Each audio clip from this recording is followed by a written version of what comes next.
Hello everyone, आप सभी का स्वागत है हमारे इस प्लेटफॉर्म पर। और हम लेकर आए हैं संज्ञा का टॉपिक। यहाँ पर बताएंगे कि आपको संज्ञा का जो चतुर्श्रेणी भर्ती में टॉपिक जोड़ा गया है, इसमें से आपके कितने क्वेश्चन बनने लायक हैं और आपको किस तरह से इनको सही से इनको करना है। आप इनको कितने टाइम में इनको निकालने की कोशिश करेंगे, इन सब के बारे में हम थोड़ी थोड़ी सी बातें करेंगे, लेकिन जो चीज़ करने लायक है उन पर ज़्यादा ध्यान देंगे। तो दोस्तों चलिए करते हैं स्टार्टिंग। नहीं है तो सब्सक्राइब जरूर करें करो।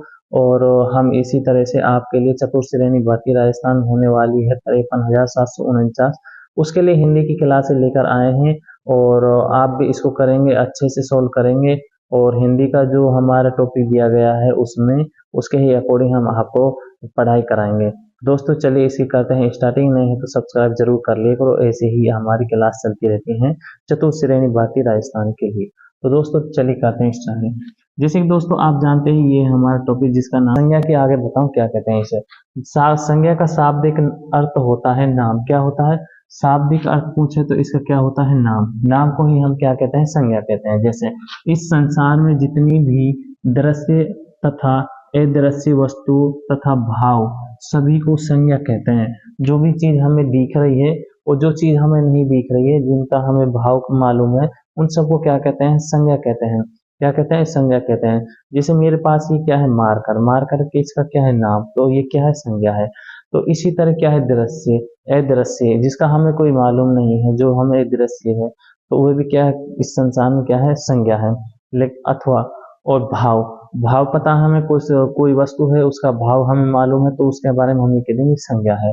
सभी को संज्ञा कहते हैं। क्या कहते हैं? सभी को संज्ञा कहते हैं। दोबारा देखिए, संज्ञा का शाब्दिक अर्थ होता है नाम।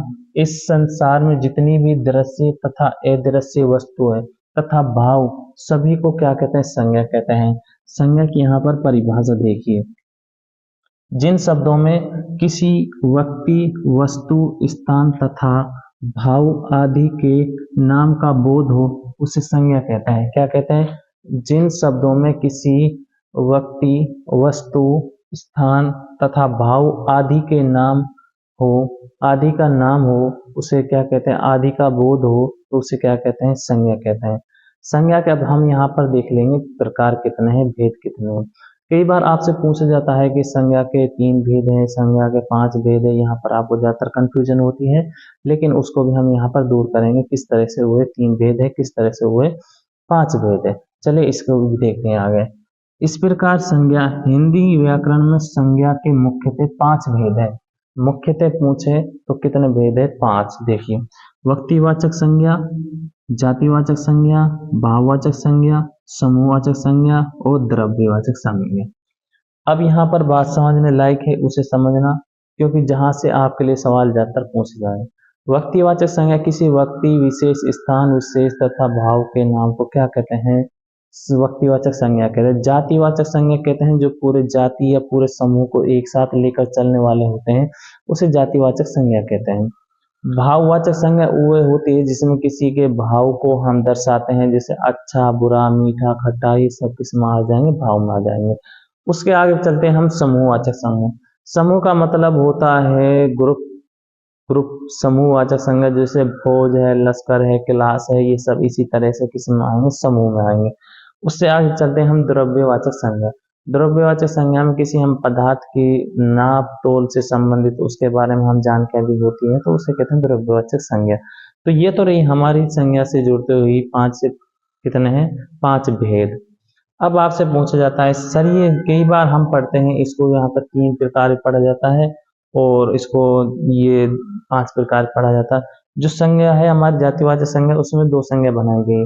एक तो समूहवाचक संज्ञा बनाई गई, एक बनाई गई द्रव्यवाचक संज्ञा। जातिवाचक संज्ञा से 2 संज्ञा बनाई गई। किससे? जातिवाचक संज्ञा से निकाली गई है दो जातिवाचक से। जातिवाचक से 2 निकाली गई, जिसमें एक तो हो गई समूह, क्या हो गई? समूह, और एक हो गई द्रव्यवाचक संज्ञा। तो ये इससे निकाली गई है।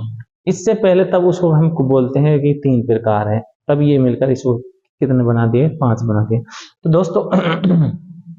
दोस्तों ये रही हमारी संज्ञा से जुड़ती हुई छोटी सी क्लास है। आपको कैसी लगे हमें कमेंट जरूर बताना। और मैं आपको ये बताना चाहता हूँ, जहां भी आपको कहीं दिक्कत है मुझे कमेंट में जरूर बताना।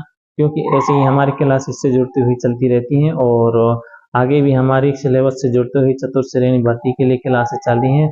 और अगर अच्छा स्कोर करना है तो हिंदी को अच्छा मजबूत करना है, 20 में से 20 लाना है तो आपको हिंदी को अच्छे से पकड़ के चलना होगा।